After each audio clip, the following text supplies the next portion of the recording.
All right, so today we're going deep, really deep into Wicked. Deeper than the musical. Way deeper. Oh, wow. We're talking Gregory Maguire's novel Wicked, The Life and Times of the Wicked Witch of the West. Okay. I mean, everyone thinks they know the Wicked Witch of the West, right? Right. But Maguire, he kind of flips the script on us. Definitely. He really makes you rethink everything you thought you knew about good and evil. Yeah, it's not just good versus evil. No, not at all. There's so much more nuance than that. You see Elphaba not as this, like, cardboard cutout villain, but as a real person with feelings, motivations, a past. And flaws. Exactly. Yeah, and shaped by all these forces in society that, well, maybe they were the wicked ones all along. Interesting way to put it. So one of the things that really stood out to me was how Maguire uses Elphaba's green skin, right? Oh, yeah. As like this symbol of otherness. Right, from birth. Yeah, it's like she's instantly different. And not in a good way. No, like it's this mark against her before she even does anything. It's like a visual metaphor for how we judge people based on how they look. And it makes you think, like, how often do we do that without even realizing it? All the time, right? Probably. You see someone who's different and you make assumptions. Like snap judgments. Yeah, it's like Maguire's holding up this mirror and making us confront our own prejudices. It's pretty uncomfortable when you think about it. It is. But here's the thing, Elphaba. She's not just this wicked witch. She's fiercely intelligent. Incredibly compassionate. She cares so deeply about others. And she's strong. So strong, and it's like she's constantly fighting against this label that's been slapped on her. It's this constant struggle for her to define herself on her own terms. Yeah, like to break free from that box that society's trying to put her in. And she doesn't just want to prove she's not wicked. Right. She rejects that whole idea of good and evil being these simple categories. And then there's the wizard. Don't even get me started on the wizard. Well, he's supposed to be the symbol of goodness, right? Right, but he's manipulating everyone. He's pulling all the strings. He's using propaganda to keep his power. And it's scary how easily people fall for it. It's like chilling to see how quickly they turn on Elphaba. Just because the wizard says she's bad? It makes you wonder about those in power in our own world. And the stories they tell us. It's a good point. Makes you think. It does. So where does Elphaba fit into all of this? Is she really the villain? Well, that's where it gets really interesting because Maguire, he doesn't make it easy for us. What do you mean? Well, he doesn't portray Elphaba as this perfect saint either. Oh, so she's not just this innocent victim. No, she makes mistakes. Like what? Well, she gets angry. Okay. Makes some choices that aren't always, perfectly good. Like? Well, you remember Dr. Dillamon, the talking goat? Oh, yeah, the professor at Shiz University. Yes, when he's murdered by the regime. Right, it's odd. It really pushes Elphaba to the edge. And she makes some decisions that have, consequences. The consequences. And it's hard because you start to wonder what you would do in her situation. Right. It's like, how far would you go to fight for what you believe in? Would you be able to stay perfectly good when faced with that kind of injustice?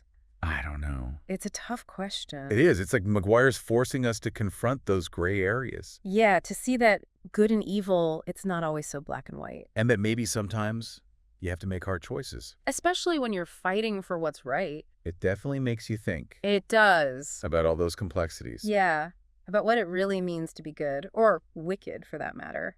It's like she's fighting a war on two fronts. What do you mean? Well, there's the external battle against the wizard and all the injustice. Right. But she's also battling herself, her own doubts and fears. Oh, I see. The emotional toll is huge. Yeah, you really feel that as you read. Like, is it even possible to fight for justice without losing yourself along the way? Right. That's such a powerful question. And Elphaba, she keeps asking herself that throughout the book. You can sense that inner turmoil. Absolutely. She wonders if her actions are actually making her become the very thing she's fighting against. It's tragic almost. And then there's the isolation.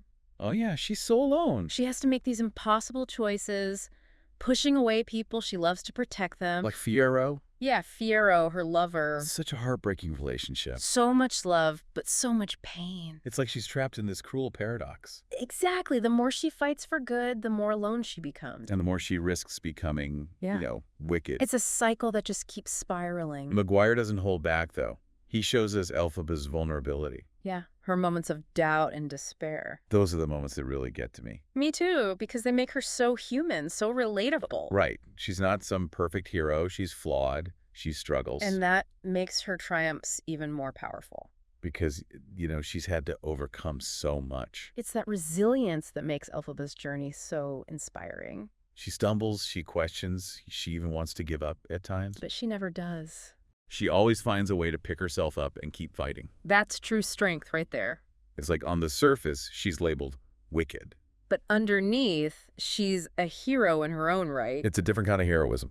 Definitely. It's not about grand gestures or seeking glory. It's about that unwavering commitment to justice, even when it costs her everything. It's a quiet heroism, but it speaks volumes. It makes you think about all the unsung heroes in our own world. Those who fight for what's right without needing recognition. And whose struggles might be invisible to most of us. Exactly. Maguire reminds us that true heroism is often found in those everyday acts of courage. And in standing up for what you believe in, even when it's hard. It's a powerful message. It is. But Elphaba's story isn't just about individual acts of courage. It's also about systemic oppression.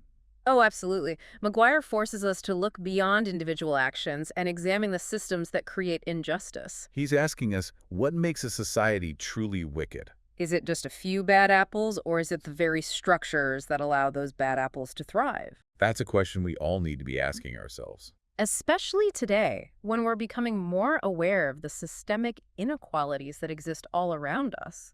It's like Elphaba's story is a lens through which we can examine those issues in our own world. And it challenges us to do more than just passively observe those injustices. It calls us to action. To be part of the solution, to fight for a more just and equitable world. It's a collective responsibility. Absolutely. And it's a fight that requires constant vigilance and a willingness to challenge the status quo. Just like Elphaba, we have to question the narratives we're told and be willing to fight for a better future. Because ultimately, it's up to each of us to create the kind of world we want to live in. Right. It's like you say, hey, let's not be so quick to judge. Right? Like, who are we to decide who's good and who's evil? There's always more to the story than meets the eye. Definitely. And maybe the real wickedness lies in the systems that create those labels in the first place. So after spending all this time with Elphaba, Yeah. what do you think is the biggest takeaway for our listeners? I think, well, I hope they walk away questioning everything. Like everything. Yeah, like all those stories we've been told about the Wicked Witch, but also about the world we live in. You mean those assumptions we make about people? Exactly. Like Okay. judging someone based on how they look or where they come from. It's like Elphaba's story is this wake-up call. Yeah, to look deeper, to try to understand why people do the things they do. To see the world through their eyes, even if they're different from us. And to challenge our own biases. But not just accept the easy answers. Because those easy answers, they're usually wrong. They oversimplify things. And they prevent us from seeing the truth. And from connecting with each other. Exactly, because when we start to question those assumptions, that's when real growth happens. Both individually and as a society. It's like when we can see the world with more compassion and understanding. Then we can start to build a better world. A world that's more just and equitable for everyone. It's funny, we started this deep dive talking about the Wicked Witch of the West. But Elphaba, she's so much more than that. She's complex. She's flawed. But she's also strong and courageous and compassionate. She's a reminder that even in the darkest of times, hope can prevail. And that the fight for justice is always worth it. So to everyone listening, if you want a story that will challenge you, make you think, and stay with you long after you finish reading it, then pick up Gregory Maguire's Wicked. you won't regret it. And until next time, keep questioning. Keep exploring. And keep fighting for a better world.